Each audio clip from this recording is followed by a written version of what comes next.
Ito ang Tinig ng Pag-asa, isang palatuntunan sa radyo na nagsasabing si Jesus ay muling darating, tiyak na darating, at malapit nang dumating.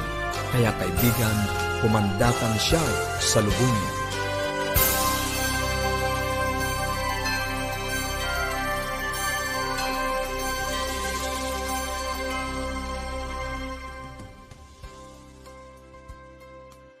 Happy Friday mga kaibigan! Thank God it's Friday! Kamusta po ang inyong buong linggo? Maganda at muli masayang araw po ng Friday ang aming bati sa inyo. Tayo po ba ay nakakaranas ng mga pagdududa sa ating sarili? Minsan din nagdududa na tayo kung kaya pa ba natin magpatuloy. Ang panalangin ko po para sa inyo ay palayain tayo ng Panginoon sa anumang mga self-doubt at magpatuloy tayo sa pagsusumikap habang sinusubukan po natin na mag-prosper ang ating mga buhay. Tulungan tayo ng Diyos na alisin lahat ng mga pagdududa natin sa atin pong mga sarili. Mga kaibigan, at harapin natin ang araw ngayong maghapon, ang mga darating pang sanlinggo ng may pagtitiwala at may pag-asa.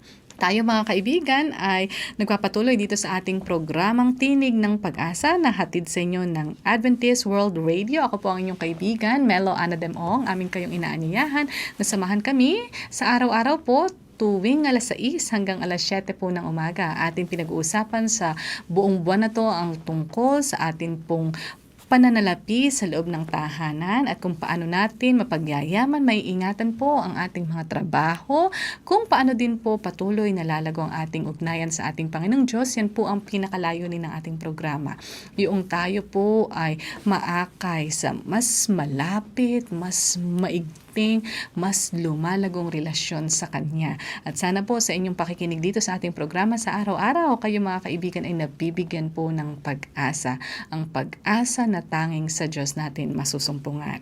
Mga kaibigan, kami ay patuloy sa pamimigay ng mga aklat at aralin sa Biblia. Sa inyo po na gustong makatanggap, kayo po ay tumawag lang or mag-text sa 0917 1742777, 0917-1742777, or sa 0968-853-6607, 0968-853-6607. Ang atin pong toll-free number para sa mga kaibigan natin na nasa ibang bansa. Kung nagnanais po kayong may makausap na mga kasamahan natin dito sa Tinig ng Pag-asa, maaari kayong tumawag sa 1-800-132-20196.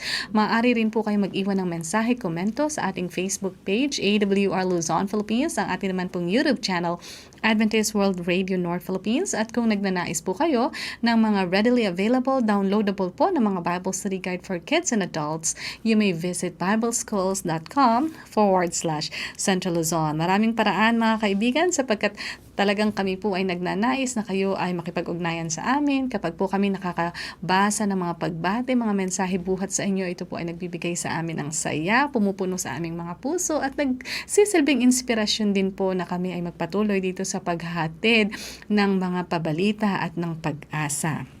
Tayo po ay magpapatuloy. At ito na nga ang ikatlong bahagi nung mahalin ang trabaho. Ang dami na po nating natalakay dito sa tungkol sa pagmamahal sa trabaho sapagkat tayo po, lalo na kung tayo ay mga employed, ito ang ating pinaka-source ng income, ng ating pong pera na tumutustos sa atin pong mga pangangailangan. Kaya marapat lang na bagaman hindi yun yung ideal, kumbaga na work na naisip natin, hindi yun yung ating dream job, kung ano po yung meron tayong work sa ngayon, habang hinahanap pa natin yung ating mga pangarap na trabaho, mahalin po natin yung trabahong meron tayo. At ipagpapatuloy po natin yung mga pamamaraan, paano natin ito gagawin. Muli, ibigay natin ang panahon kay Ma'am VG Cueto. Isa na naman po magandang araw sa inyo mga ginigiliw namin tagapakinig at tagapanood sa aming programa. Sa araw pong ito ay muli nating ipagpapatuloy ang kung paano natin mamahalin ang trabaho na kung saan ay siyang pinagkukunan ng pera sa pamilya. Ayan. So, katulad ng sinabi ko, marami ngayon ang walang trabaho. Kaya kung tayo may trabaho, mahalin natin ito at ating pagyamanin. Kahapon nabanggit ko yun iwasan natin ang makipagkagalit, hindi ba? Iwasang mayroon tayong kasira sa trabaho dahil hindi tayo gaganahang magtrabaho kapag tayo ay may kasira, may kaalitan, at pag nakita natin ang taong yun ay tayo ay parang mabigat ang ating araw, nasisira. So, ito'y nakakaapekto. So, paano? Anong ating gagawin? Alam niyo po, kung tayo ay madaling magpatawad, ito ay magagawa natin kapag tayo ay nagpatawad sa nakakasamaan ng loob natin. Mababawasan yung ating pasanin, 'di ba? Mabubuhay tayo ng masaya. Pero paano tayo makakapagpatawad? Naalala niyo ba yung dasal na Ama namin? Ang sabi doon, Ama namin, sumasalangit ka, sambahin ang ngalan mo, sa amin nawang kaharian mo, sundin ang loob mo dito sa lupa sa langit, at bandang huli ay patawarin mo kami gaya ng pagpapatawad namin sa nagkasala sa amin. So, paano tayo patatawarin ng Panginoon kung yung nagkasala sa atin ay hindi natin mapapatawad? Ano po? Araw-araw dinadasal natin to, pero ito po ba ay sincere ba tayo sa ating dasal na ito, sa panalangin na ito, na tayo'y magpatawad sa nagkasala sa atin? Diba ang hirap?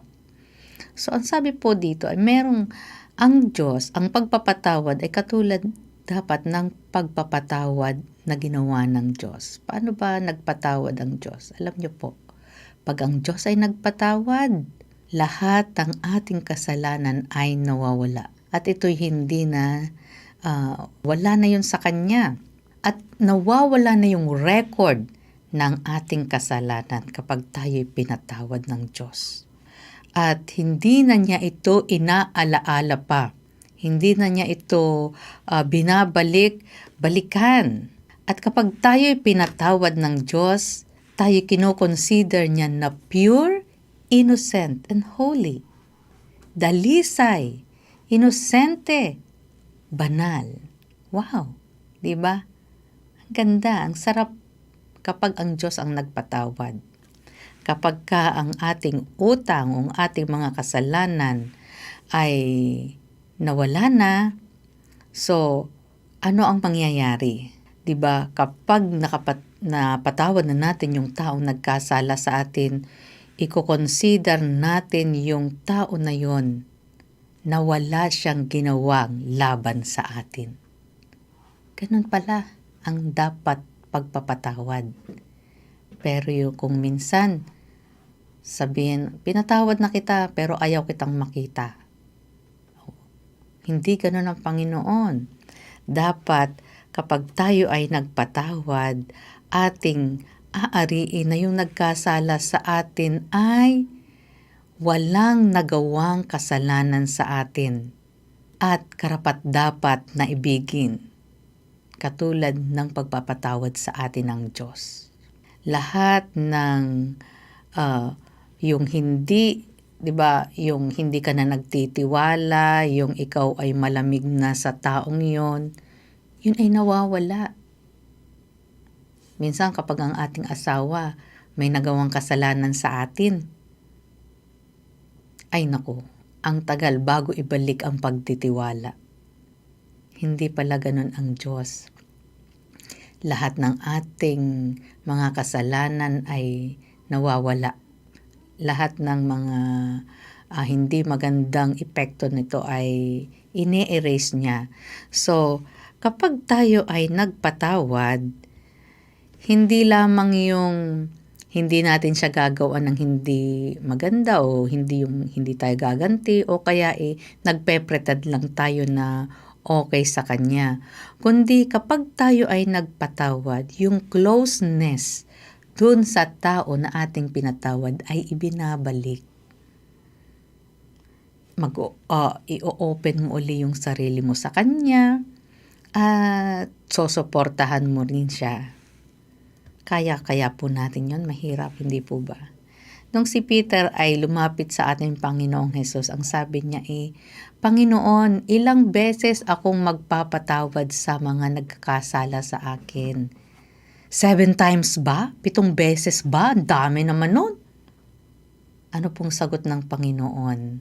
Ang sabi niya, 70 times 7. Anong ibig sabihin nun? Ang dami. Ang ibig sabihin, ilang beses mang magkamali sa iyo ang iyong kasamahan, ang iyong katrabaho, ang iyong asawa, ang iyong anak, patatawarin at patatawarin natin sila. Ganun po ang Panginoon sa atin. So, maging madali tayong magpatawad. Mahirap po ito, subalit kung ito'y hihilingin natin ang kapangyarihan ng banal na Espiritu, tayo kanyang tutulungan. Ito po ay aking karanasan sa trabaho. Kahit harap-harap na ginagawan ako ng hindi maganda, ako ay nananalangin na sana Panginoon huwag akong magalit. Manapay, makaisip ako ng bagay na mabuti na magagawa ko sa Kanya. Ito po ipinractice ko dahil ito ang sinabi ng Panginoon. Ito yung nababasa ko sa banal na kasulatan. Gawan mo ng maganda ang gumagawa ng masama sa iyo. Alam niyo po, nung naranasan ko ito, mayroong tao na gumagawa sa akin ng hindi maganda. Hindi ko siya nilalabanan. Pero lumipas ang mga taon na minsan ay nagkaroon ako ng pagkakataon na kausapin siya. Ang sabi ko sa kanya ay, mayroon akong sasabihin sa'yo. Pero tandaan mo, hindi ako galit sa'yo. Gusto ko lang sabihin mo na yung mga ginagawa mo sa akin na ganito ay ikinalulungkot ko at hindi ko gusto. Pero hindi ako galit sa'yo. Yun ang sinabi ko sa kanya. Alam niyo po, yung napansin ko mula noon ay parang nag-gain ko yung kanyang respect. Di po ba? Walang anuman dito sa aking dibdib na hinanakit sa kanya. Meron ding mga nakagawa sa akin ng hindi maganda. Yun, hindi nagsorry, pero pinatawad ko yun. Hindi kailangan ng mag-sorry nung nagkasala sa'yo para siya'y mapatawad mo. Meron nga nagkasala sa akin, hindi niya alam na nagkasala siya sa akin. Ang sama-sama ng loob ko. Pero ipinag-pray ko yon sa Panginoon na Panginoon, medyo umagwat ako ng konti sa Kanya. Halata ko sa sarili ko na masama ang loob ko. Pero idinalangin ko na ibalik yung dati kong pakikisama sa Kanya. At ito'y naibalik. At hindi niya nalaman na siya'y nagkasala sa akin. Mahirap yon, di po ba? Pero sa tulong ng Panginoon, ang sabi nga, I can do all things through Christ who strengthens me. Magagawa natin lahat ng mga bagay na imposible sa tulong ng Panginoon. Ayan. Ang isa pa na minsan sa ating trabaho ay nakakaapekto ng ating trabaho kapag tayo ay maramdamin. Lalo na at tayo ay nakatanggap ng puna o pula. Diba? Yung may makakasalubong kang tao tapos sasabihan ka ng hindi maganda. Nasisira ang araw mo, parang ayaw mo na magtrabaho, ayaw mong ganahan. So, kapag nakatanggap ka ng puna, ano ang iyong gagawin? Halimbawa, ang pangit naman ng suot mo, hindi bagay ang uniform mo. Parang, ang pisngi mo ay parang monay na mayroong keso sa ibabaw. Diba? Mga puna na minsan biro, pero sa tao pala ay nasasaktan. Kasi may mga tao na tactless. Hindi iniisip yung kanilang mga sinasabi, kung ito baga ay makakasama ng loob. So, tanggapin natin na meron talaga tayong maaaring maging kasamahan na ganyan. Kaya, anong gagawin mo? Ang sang-ayon dun po sa nabasa ko ay, ang sabi, ang author ay unknown. Ang puna ay ang di pagsang-ayon ng tao, hindi sa pagkakamali, kundi sa pagkakaroon ng kamalian na iba sa iyo. Yan. So minsan sa ibang tao, ay sa iyo tama yung ginawa mo or tama yung ayos mo, pero sa iba ay mali. So, ang mga mamumula o kritiko ay matagal na nagsasaliksik ng mga maling salita kung saan sila ang mapapapurihan at kalaunay nakakasumpong nito. Sabi ni Peter Ustinov. Ayan. So, meron daw mga tao na namumuna, na kaya namumuna ay gusto na sila ay makatanggap ng puri. So, mahirap po mga ganitong mga kasama. Bakit naman ayaw nating mapulaan? Yan.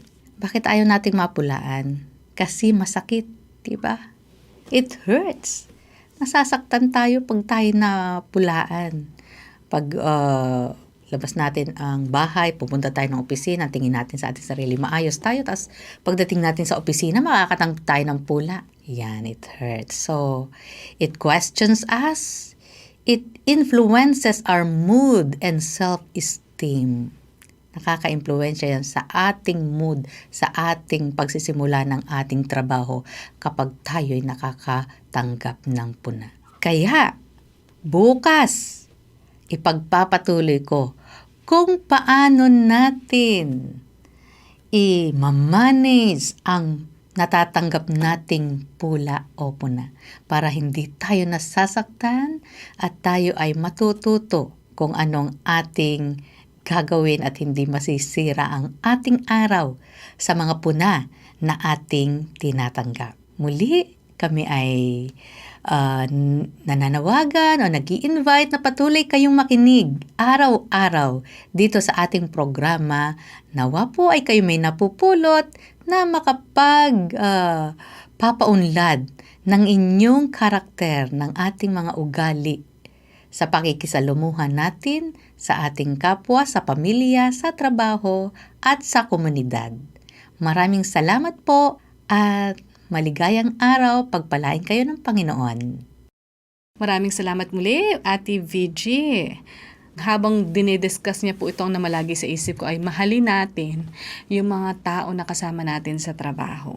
Isa po yan sa paraan. Alam niyo yung papasok tayo na masaya ang kalooban natin sapagkat yung mga kasamahan natin sa trabaho parang nagdadagdag sila ng kulay. Hindi tayo annoyed, irita sa kanila. Kaya nabanggit ni Ate Vici nga yung mga pagpapatawad, pag-unawa, yung ating idadalangin sila sa Diyos. Hindi tayo maghahangad na maghiganti kung tayo man ay ginawa nila ng hindi maganda.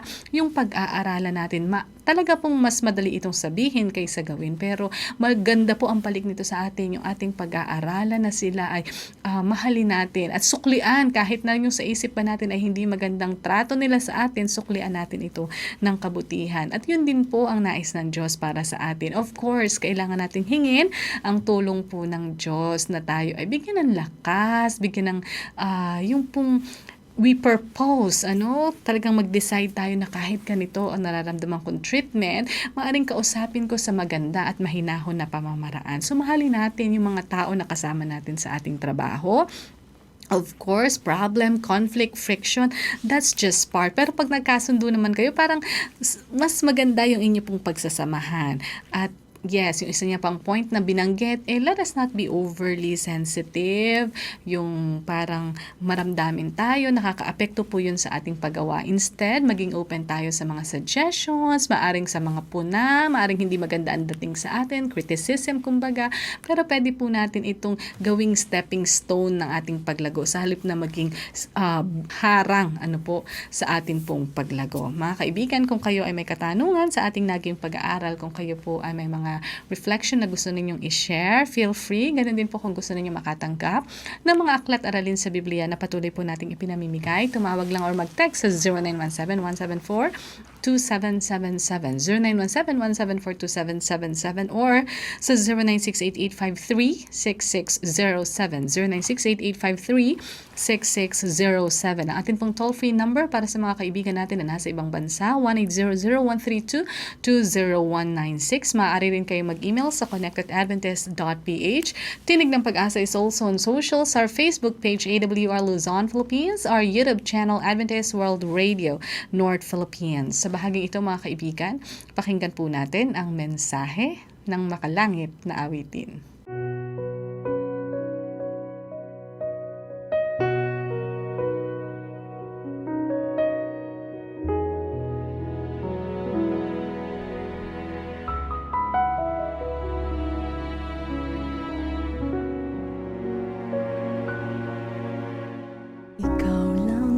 Pag-asa ko, tanging ikaw ang buhay ko, Jesus. Kahit may suliranin man, lagi kong aawitan, ikaw lamang.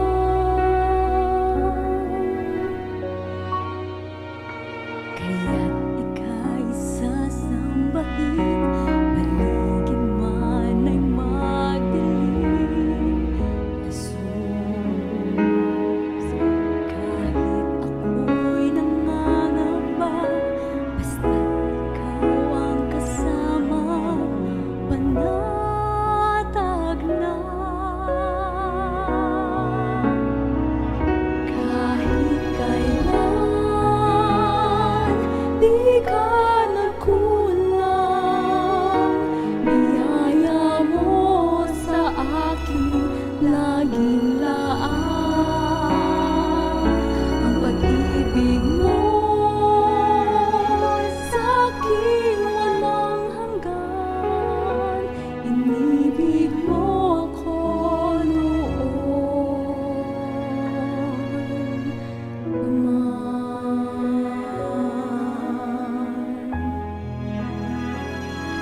kaya't ika'y sasambahin, paligid man ay magdilim,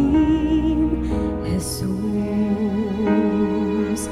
Kahit ako'y nangangamba, basta't ikaw ang kasama, panatag na. Kahit kailan di ka nagkulang,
Maraming salamat sa mensahe ng awitin. Sana po nakapagbigay ito sa inyo ng ngiti, nagpasaya sa inyo, nagpaganda ng araw na ito, ng inyo pong mood sa pagharap sa araw na to. Magpapatuloy tayo mga kaibigan sa atin pong pag-aaral ng banal na kasulatan at mga kalalakihan, Bible characters. Lalaking Bible characters ang atin pong tinatalakay, ang ating pinag-uusapan. Marami na po tayong mas nakilala ng mas malalim. Kahapon, si John the Baptist ang atin pong pinag-usapan. Si John the Baptist ay bago pa man isinilang, meron ng espesyal na misyon para sa kanya ang Diyos, at yun ay ihanda ang daan sa pagdating ng Mesaya o ni Hesukristo. Ito po ay pagpapatuloy natin ngayon.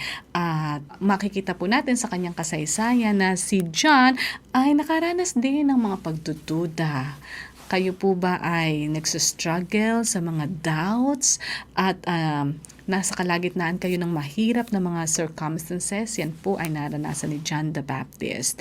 At titingnan po natin ang mga aral na makukuha natin dito sa kanyang karanasan na to. Ibigay natin ang panahon kay Pastor Romy. Kumusta ka, kaibigan? Napakabuti ng ating Diyos. Ano pat sa araw-araw kanyang pinaparanas ang kanyang dakilang pag-ibig, ang kanyang maraming pagpapala. Muli, narito ang iyong kaibigan sa teleradyo, Pastor Romeo Mangiliman, na nagsasabing napakabuti ng Diyos, kaibigan.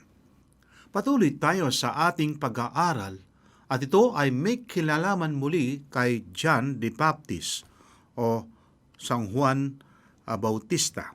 Si John the Baptist ay wala siyang takot sa kanyang pangangaral at ito ay may kinalaman sa dapat magsisi ang mga taong nakikinig sa kanya. Nanupat ang mga tao ay nagkakatipon-tipon upang pakinggan ang kanyang pangangaral at ang laman nito ay may kinalaman sa dapat magsisi ang maraming mga tao. Maging si Herodes sa kanyang kapanahunan ay napakinggan niya si Juan Bautista na kanyang nilabanan ang kasalanan. At dahilan sa pangyayaring ito, siya ay nabilanggo dahilan sa kanyang walang takot na kanyang pinangangaral ang may kinalaman sa pagkisisi. Si John ay nabilanggo at sa kanyang pagkabilanggo ay ang doubt o yung may kinalaman sa alinglangan, ang sabi ng isang manunulat, was creeping in his mind. Ito ay parabagang nasagi sa kanyang isipan ang may kinalaman sa alinglangan. At nung siya ay nangangaral at siya'y ibinalanggo. Ang tanong ngayon, papaano binigyan ng Diyos ng ating Panginoon ang katugunan sa kanyang alinglangan? Sinasabi sa atin na si John, ang kanyang pagkapanganak ay isang milagro o isang himala, sapagkat ang kanyang pagkapanganak sa lupang ito ay ibinigay na ng anghel at binigyan ng pangalan na Juan. Ang sinasabi pa sa atin sa Biblia sa aklat ng Isayas, Kapitulo 40, versikulo 3 hanggang 5, narito ang binabanggit. Ito ay isang propesiya tungkol sa magiging gawain ni John the Baptist. Ang wika, ang tinig ng isang sumisigaw, ihanda ninyo sa ilang ang daan ng Panginoon. Tuwirin ninyo sa ilang ang lansangan para sa ating Diyos. Bawat libis ay matataas at bawat bundok at burol ay mabababa. Ang mga baku-bako ay matutuwid at ang mga hindi pantay na dako ay mapapatag. At ang kaluwalhatian ng Panginoon ay mahayag at sama-samang makikita ng lahat ng laman sapagkat sinalita ng bibig ng Panginoon. Ito ngayon ang pasanin. Maging sa Old Testament, ang aklat ng Isayas ay tinaguriang gospel sa Old Testament sapagkat ang binabanggit dito nakasentro sa ating Panginoon na darating o ipapanganak na bilang isang Mesiyas. At si John the Baptist ngayon ay natala sa Biblia, sa propesiya, siyang maghahanda sa daan ng ating Panginoon. Kaya nga, si John the Baptist ay naunang naipanganak sa ating Panginoon sa pagkalaman ng ating Panginoon sapagkat siyang naghanda sa daan ng ating Panginoon. Ngayon, ang tanong, paano nilabanan ng ating Panginoon o binigyan ng katugunan ang may kinalaman ngayon sa doubt na nag-creep sa mind ni John the Baptist, sapagkat ang ministry ni John ay nagpapahayag ng kapangyarihan ng Diyos at gayon din ng pagsangayon ng ating Panginoon. Nanupat marami sa mga taong nakinig at pagkatapos ngayon nanampalataya, sila ay nabautismuhan. At isinasay pa rin sa aklat ng San Mateo, ang ating Panginoon ay binautismuhan ni John the Baptist. Sinasabi sa aklat ng San Mateo, Kapitulo 3, ating simulan sa versikulo 13, at mula sa Galilea, pumunta si Jesus kay Juan sa Jordan upang magpabautismo sa kanya. Ibig siyang hadlangan ni Juan at nagsasabi, "Ako ang dapat mong bautismuhan at ikaw pa ang lumalapit sa akin."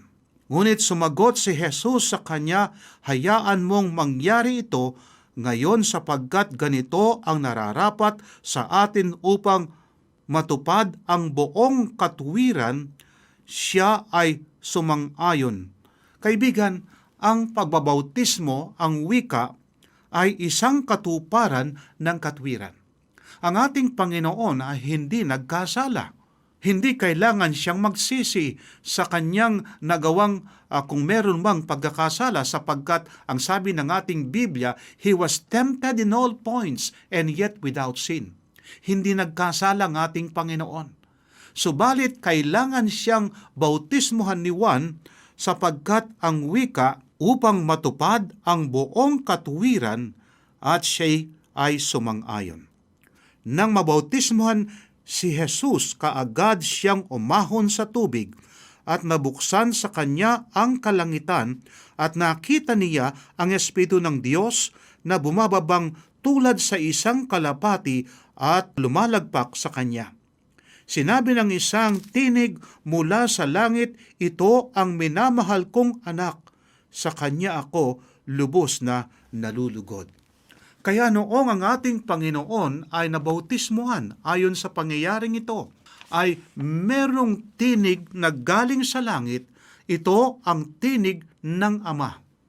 At pagkatapos ngayon, ang sabi pa sa ating Biblia, bumaba ang banal na Espiritu, kaya ang wika in the form of a dove. Kaya nga, ang ating Panginoon sa kanyang pagkabautismo ngayon ay nakita at narinig ni John ang mga pangyayari. Sapagkat ito ang nararapat, papaano ngayon nagkaroon ng doubt si John the Baptist samantalang kanyang narinig ang tinig ng ating Panginoon? Ang sabi nga ng ating Biblia, ayon sa aklat ng San Mateo, Kapitulo 11, versikulo 2, nang marinig ni Juan sa bilangguan ang mga gawa ng Kristo, nagpasabi siya sa pamamagitan ng kanyang mga lagad. 3. At sinabi sa kanya, "Ikaw ba iyong darating o maghihintay kami ng iba?" Kaya nga, nagkaroon ng doubt dito si John the Baptist. Kaibigan, sa ating mga mananampalataya, kung minsan dumarating yung sinasabing doubt o halinglangan. Kaya nga, samantalang nasa bilangguan si John the Baptist at nasa bilangguan sapagkat siya'y nangangaral, may kinalaman sa dapat iwaksin ng mga tao ang kasalanan at kung ano ang kasalanan ng mga pinuno nung panahon na yon, ito ang ninalabanan ni John kung bakit siya'y nabilanggo. Kaibigan, sa ating mga buhay, dumarating din kung minsan ang depression. Dumarating din sa ating mga isipan yung doubt. Pero paano nating lalabanan ang doubt na ito? Kaibigan, kung sakasakali dumarating sa ating mga isipan yung alinlangan o doubt na yon, tingnan natin ang krus ng Kalbaryo ng ating Panginoon. Walang pagsala kapag ating nakita ang krus ng Kalbaryo ng ating Panginoon, ating maalala ang sacrifice ng ating Panginoon. Kaibigan, si John, hindi lamang siya nabilanggo, kundi pa naman, dahilan sa kanyang pangangaral, siya ay pinugutan ng ulo. Kaya ang tanong ng iba, bakit itong mga mangangaral na ito ay nangangaral tungkol sa ating Panginoon at pagkatapos ngayon sila na aksidente at namamatay? Kaibigan, ito yung katugunan ayon sa pangyayari sa buhay ni John the Baptist. Sapagkat ang tanong ay, bakit pinaintulot ng Diyos si John the Baptist ay mamatay samantalang siya nangangaral tungkol sa ating Panginoon? Kaibigan, merong panukala ang ating Panginoon. We may not see the end this time, but later on makikita natin kung ano ang kalooban ng Diyos na katulad ng ating Panginoon nung siya ay nasa lupang ito, nagministeryo at pagkatapos ngayon pinahirapan na ipako sa krus, namatay ang ating Panginoon sa krus ng Kalbaryo, subalit bumangon siya sa mga patay. Kaibigan, ang sabi nga ng ating Biblia, in death there is victory. Akala ng kaaway kapag yung mga anak ng Diyos nangangaral ng katotohanan ay namatay. Akala ngayon ay ang pangangaral ng Ebanghelyo ay matatapos na. Subalit ang ating Diyos, marami siyang itinatayong mga anak niya nangangaral upang ngayon ang pabalita ay ipagkaloob sa maraming mga tao. Kaya nga nung si John the Baptist ay kanyang bininyagan ng ating Panginoon, narinig ang tinig ng Ama at nakita ngayon ang Banal na Espiritu ay bumaba at yun ay isang hudyat na ang ministry ng ating Panginoon ay magpapasimula. Kung minsan yung doubt na yon ay isang warning sa atin na yung power ng depression. Di ba kung minsan dumarating sa atin yung depression sa ating buhay, nagkakaroon ngayon ng mga tukso bumubulong sa atin na atin nang iwanan yung ating gawain at gayon din yung ating pananampalataya sa ating Panginoon. Pero kaibigan, don't doubt. Huwag tayong magkaroon ng alinlangan sapagkat ipinakita ng ating Diyos ang kanyang pag-ibig sa bawat isa nung siya ay namatay sa krus ng Kalbaryo. Patuloy na tayong basahin natin ang sinasabi ng Biblia tungkol kay John the Baptist. Ang sabi sa versikulo 4, sumagot si Jesus at sinabi sa kanila. Ito yung mga sugo ni John the Baptist, itinatanong ngayon sa magitan ng kanyang mga lagad kung ang Kristo na nabinyagan, siya ba ang Mesiyas o maghahanap pa ng iba o may darating pang iba? Ito ang katugunan ng ating Panginoon. Sumagot si Jesus at sinabi sa kanila, humayo kayo at sabihin ninyo kay Juan ang inyong naririnig at nakikita. Ang mga bulag ay nakakita, ang mga pilay ay nakakalakad, ang mga ketungin ay nalilinis, ang mga bingi ay nakakarinig, ang mga patay ay muling binubuhay, at pinangaral sa mga dukha ang magandang balita. Mapalad ang sinumang hindi natitisod sa akin. Kaibigan, noong gustong malaman kung siya nga ang Kristo, ang sabi ng ating Panginoon sa mga alagad ni John ay, sabihin nyo kay John, ano bang nakita ninyo? Ano bang narinig ninyo? Kaibigan, ito yung gawain ng ating Panginoon nung siya'y nasa lupang ito.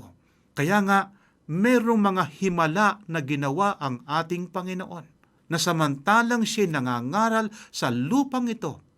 Isang pagkapatunay ng ating Panginoon, siyang Mesiyas, siyang anak ng Diyos, siya ang Diyos na nagkatawan tao. At ang sabi pa sa versikulo 7, Habang papaalis na ang mga ito, nagpasimulang magsalita si Jesus sa maraming tao tungkol kay Juan. Ano ang pinuntahan ninyo sa ilang upang makita isa bang tambo na inuuga ng hangin? Ngunit ano ang pinuntahan ninyo upang makita isa bang taong nakasuot ng malalambot na damit? Tingnan ninyo, ang mga nagsusuot ng malalambot na damit ay nasa mga bahay ng mga hari. Ngunit ano ang pinuntahan ninyo upang makita? Isa bang propeta? Oo, sinasabi ko sa inyo na higit pa kaysa isang propeta ang tinutukoy ay si John the Baptist.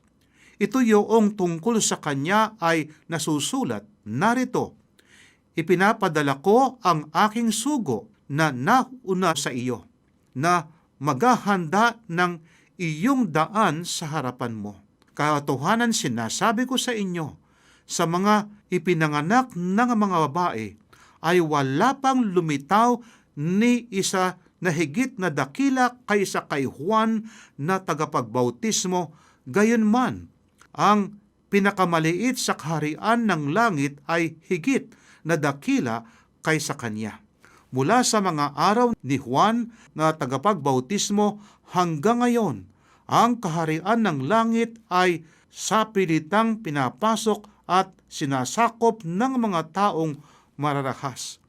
Sapagkat ang lahat ng mga propeta at ang kautusan ay nagpropesiya hanggang kay Juan. At kung ibig ninyong tanggapin, siya si Elias na darating. Kaya noong nagtapos ang ating Biblia sa Old Testament, may sinasabi na Elias na darating, sapagkat si Elias ay kanyang kinundina ang kasalanan maging ang kasalanan ng hari. Ito rin ngayon ang naging katungkulan ni John the Baptist. Kinundin na yung kasalanan maging ang mga hari, wala siyang sinisino sa kanyang pangangaral. Kaya nga ang lalaking ito ay napakadakila sapagkat siyang naghanda ng daan ng ating Panginoon at saka siya ang nagbautismo sa ating Panginoon. Kaibigan, ating ba ngayong bibigyan ng daan ang kasalanan? We becoming so tolerant of sin. Yung tolerant na sinasabi para bagang pinapayagan natin ang kasalanan sa ating ngayong panahon, kaibigan. Kung ating pag-aaralan at tingnan ang ating kinabubuhay, kumusta ang ating bansa? Papaano ngayon ang ating Diyos pagpapalain ang ating bansa? Sinasabi ang ating bansa ay ito ay isang Christian nation. Subalit mapansin natin, kaibigan, na ang ating bansa ay laganap ang immorality. Gayon din maraming mga broken homes. Nanupat, ang daming mga batang pinapanganak sa ating panahon ngayon na walang kasal ang mga nag-aasawa. Immorality. Nanupat, kung ano ang nangyari bago ang Diyos sinunog ang Sodom at Gomora, ay ganon din nakikita sa ating panahon ngayon. At papaano ang ating ngayong masasabi na ang ating bansa ay mabuti ang ating ngayong nakikita, samantalang sinasabi ng ating Biblia, hindi lamang ating bansa. Kung papaano sa panahon ni Noe, ay gayon din ang ating panahon ngayon, bago dumating ang ating Panginoon. Kaibigan, itong kasalanan na ito ang dapat talikuran ng mga tao. At kapag ating tinatalikuran ng kasalanan, tayo ay nagsisisi. Ang wika ng ating Biblia, tapat at banal ang ating Panginoon na tayo'y patatawarin sa lahat ng ating mga kasalanan. Kung titingnan natin ang maraming bansa, maging ang ating bansa, laganap yung mga violenting gawain. Nanupat, walang respeto sa buhay ng kapwa-tao, para bagang andaling pumatay ng kapwa-tao. Ang daling manakit ng kapwa-tao, maging yung abortion ay laganap, yung murder sa ating mga nakikita sa mga telebisyon, sa mga sinasabing mga pinikula, para bagang andaling pumatay, kaibigan. Ito ngayon ang sinasabi na dapat iwaksi, alisin ng maraming mga tao, kaya nga dapat magsisi. Ito yung pangaral ni Apostol Pedro ng wika, dapat magsisi ang mga tao at sila'y mabautismuhan. Kaibigan, ang ating Panginoon malapit nang dumating. Kinakailangan alisin sa ating mga isipan, sa ating mga puso, sa tulong ng Banal na Espiritu, magkaroon ng pagbabago sa maraming mga tao. Bago nasunog ang Sodoma at Gomora, nakipagtawaran pa si Abraham sapagkat nandoon ang kanyang pamangkin na si Lot. Ang wika, Panginoon, kung ako'y makakasumpong ng 50, susunugin mo pa ba ang Sodoma at Gomora? Ang sabi ng Panginoon, hindi. Hanggang sa bumaba ang mga bilang, at pagkatapos ngayon, kung may 10 na mga banal, susunugin mo pa ba? Ang sabi, hindi.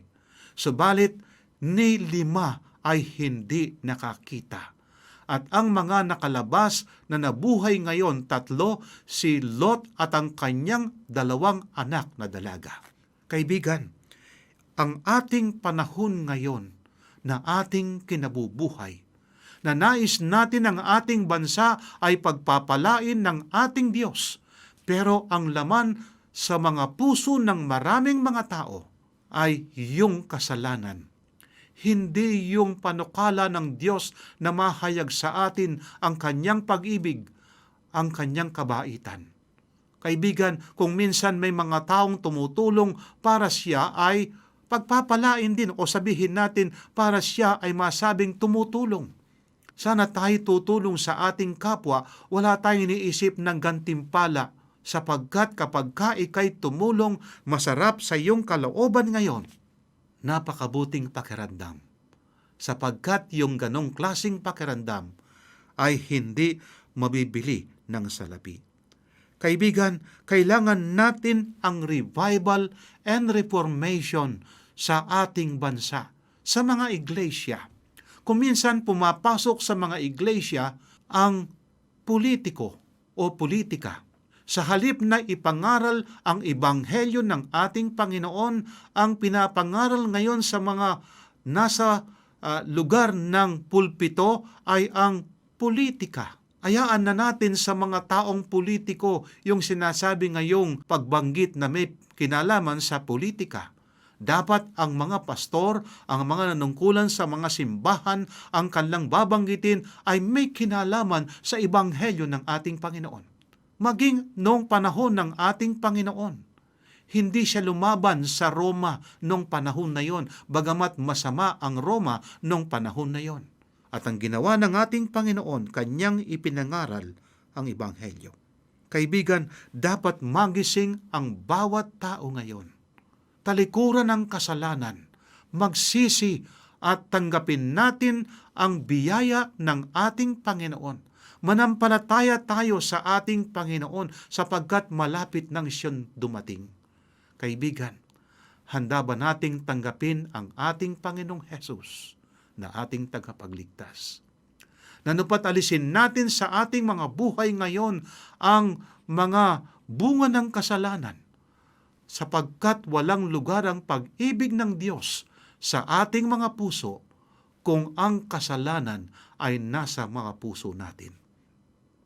Sabihin natin, ipakita natin ngayon sa maraming mga tao, tayo ay binago ng ating Panginoon. Ang sabi nga ng aking nabasa, I would rather see a sermon than to hear one. Makita nawa sa aking pamumuhay ang liwanag ng ebanghelyo, gayon din sa iyo kaibigan, mahayag sa atin na tayo ay mga tagasunod ng ating Panginoon, na tayo mga disipulo niya, upang purihin, sambahin nila ang ating Panginoon. Kaibigan, handa ba tayong tumanggap ng ebanghelyo ng ating Panginoon? Ang aking samot dalangin sa oras na ito, anuman ang mga bagay na balakid upang ang ating Panginoon ay hindi malagay sa ating mga puso, nawa ating iwaksi, alisin natin, at maging baon natin tuwi-tuwi na ang dakilang pag-ibig ng ating Panginoon. Bago tayo manalangin, nais kong basahin ang sinasabi sa ating Biblia sa aklat ng Pilipos 4:6 at 7. Narito ang sabi ng Biblia, "Huwag kayong mabalisa sa anumang bagay, kundi sa lahat ng mga bagay, sa pamamagitan ng panalangin at pagsamon na may pagkapasalamat, ay ipaalam ninyo ang inyong mga kahilingan sa Diyos. At ang kapayapaan ng Diyos na hindi maabot ng pag-iisip ang mag-iingat ng inyong mga puso at mga pag-iisip kay Kristo Jesus." Kaibigan, meron ka bang pasanin sa iyong buhay? Meron ka bang mga hamon na nupat ang mga ito ay bumabagabag sa iyo araw at gabi? Nawalan ka ba ng trabaho? O meron kang suliranin sa iyong tahanan? Meron ba sa loob ng iyong tahanan na may karamdaman lalo na ng COVID? Kaibigan, ilapit natin sa ating Panginoon, sapagkat ang ating Diyos ay tumutugon sa panalangin ng kanyang mga anak. Tayo ay manalangin. Mapagpala at dakila po naming Diyos, napakabuti po ninyo sa inyong mga anak. Sa araw-araw na aming pamumuhay, ang aming Diyos ay nagbibigay ng maraming pagpapala. Ang aming Diyos ay may mga pangako sa kanyang mga anak na kung kami lalapit sa Kanya, idadalangin namin ang aming pasanin. Ang aming Diyos ay tumutugon sa aming mga panalangin. Dakilan Diyos na ibulong na po ng aking kaibigan ang kanyang mga hamon sa buhay. O dakilan Diyos, tulungan po siya, pagpalain po siya. At ang mga may karamdaman, inyo pong pagalingin, na kung papaano ang aming Diyos, ang aming Panginoon, pinagaling ang mga may karamdaman nung una, gayon nawa po ang maging karanasan ng mga may karamdaman. Pagpalain po ninyo ang mga namumuno sa aming bansa, mula sa aming Pangulo, pangalawang Pangulo at gayon din mga cabinet members, ang mga mababatas, ang mga nasa mga hukuman, at gayon din ang mga gobernador, mga mayor, at ang aming mga nanunungkulan sa mga barangay. Pagpalain po sila, O Diyos. Bigyan po sila ng puso na marunong umunawa sa pangangailangan ng aming mga kababayan. Pagpalain po ang bawat isa. Salamat po, O Diyos, sa inyong pagtugon sa aming panalangin. Sa pangalan po ng aming Panginoong Jesus. Amen. Kaibigan, napakabuti ng ating Panginoon. Pagpalain ka nawa. Maraming salamat, Pastor Romy. Napaka-moving for me nung account po ni John the Baptist. Kasi imagine nyo, kanyang idinedicate yung buong buhay niya sa mission, sa paghahanda nga ng daan para kay Jesus. Pagkatapos ay after nung nandun siya sa bilangguan, para bang syempre yung puso mo mapupuno talaga ng kalungkutan, ng pagdududa. Tapos wala man lang ginagawa si Jesus for him, no? Parang wala man lang ginagawa si Jesus na iligtas ako dito sa aking kalalagayan. So he was afflicted with doubts about Jesus. Tama ba? Siya ba talaga ang Messiah? Kaya 'di ba na itanong, are you the one? Ikaw nga ba yung darating? Or shall we look for another? Umagahanap pa ba kami ng iba? So very surprising to na tanong coming from John the Baptist. Siya na naghanda ng daan para sa pagdating ni Jesus, siya mismo ngayon yung nandito sa pagdududa. Kasi iniisip niya, hindi lang yung maaring ito na yung last ko, mamamatay na ako, nandito ako sa kulungan. Pero yung thought na baka nalinlang ko yung mga tao na sinabi kong siya nga yung Messiah, pero baka mali naman pala ako at marami akong nadaya. Paano kung Isa lang pala siya sa mga false prophets in Israel. Alam niyo, ito yung mga panahon na habang nandun sa kulungan, parang feeling niya he's alone, iniwan siya ng Diyos. At ito yung pagkakataon naman ni Satanas na lalong punuin yung kanyang isip ng mga pagdududa. Although alam niya may mga signs, it was difficult for him to think straight. Yung kanyang nag-iisa-isang task to prepare the way of the Lord. Kapag mali yung kanyang ginawa, yung ministry niya, yung buhay niya, it was all in vain. Parang walang kwenta. So alam ko po mga kaibigan na tayo, dumarating din tayo sa magantong puntos, no? Yung may mga self-doubt tayo. But even with his doubts, ang sabi ay, there remained in John a deep, unshakable trust in Jesus. Nanatili pa rin yun sa kanya. Nasasabihin sa kanya, magiging malinaw ito sa kanya. Kung kaya nga nagpadala siya ng kanyang 2 disciple para pumunta kay Jesus. At ang sabi ni Jesus, manood kayo, umupo lang muna kayo sa isang tabi. At pagkatapos no, nag-perform si Jesus ng pagpapagaling, binalikan niya yung 2 disciples. Ang sabi niya, tell John. Ang sabi, tell John. Sabihin niyo sa kanya, ibalitan niyo kung ano ang inyong nakita at narinig. Nakita ang mga bulag, ang mga hindi makalakad, nakalakad, ang mga may ketong ay nalinis, nakarinig ang mga bingi. At sabihin niyo sa kanya ang inyong nakita. Alam niyo po, alam na, malinaw na, kung ipaparating yun ng mga disciples na yun kay John, magiging malinaw na kay John. Yung mga pagdududa niya, magkakaroon na ng kalinawan sapagkat ito po ay na-prophesy. At alam yon ni John the Baptist. Sa panahon na to, sa panahon po natin ngayon, wala sa ating spared from sorrow or from satanic of oppression. Tayo po ay makakaranas ng mga seasons na parang feeling natin inabandon tayo. Kung kagaya po ng panahon ni John the Baptist, na dininig ng Diyos, pinunan niya yung mga pagdududa, binigyan niya ng kasagutan yung mga pagdududa ni John, gagawin rin po ni Jesus iyon para sa atin. Hindi lagi siya tumutugon sa paraan na gusto natin, pero lagi niyang ipapadala yung tulong na ating kinakailangan. At yung kanya pong biyaya ay palaging kasya, palaging enough, palaging sufficient para doon sa mga nagtitiwala sa kanya. Mga kaibigan, kung kayo po ay may katanungan ukol sa ating naging pag-aaral, meron po kayong kagustuhan sa inyong puso na magsaliksik ng mas malalim na banal na kasulatan, o kaya po ay gusto ninyong makita, mas makilala itong si Jesus na tumutugon sa ating lahat ng mga pagdududa at pag-aalinlangan, maaari po kayong makipag-ugnayan sa amin. Ganon din po kung gusto niyo makatanggap ng mga aklat aralin sa Biblia na patuloy po nating ipinamimigay. At kung kayo naman po ay may mga prayer request, maaaring tungkol sa pagpapagaling, anuman pong mga kahilingan, ay maaari nyo rin itong ipadala sapagkat meron po tayo ditong prayer warriors na handang samahan kayo. At meron tayong Diyos sa langit, siya po ay sa tuwi-tuwi na nakikinig sa atin at nakakabatid ng pinakamabuti para sa atin.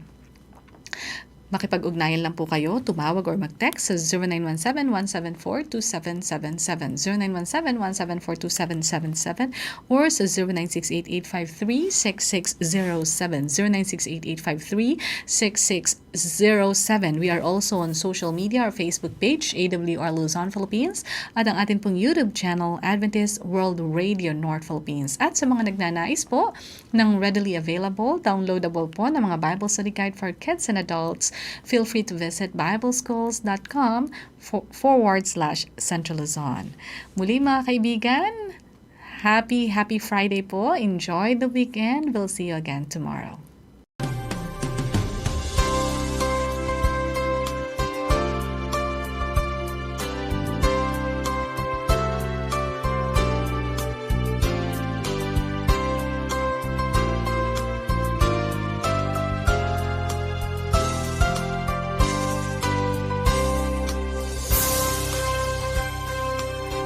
Ito ang Tinig ng Pag-asa, isang palatuntunan sa radyo na nagsasabing si Jesus ay muling darating, tiyak na darating, at malapit nang dumating.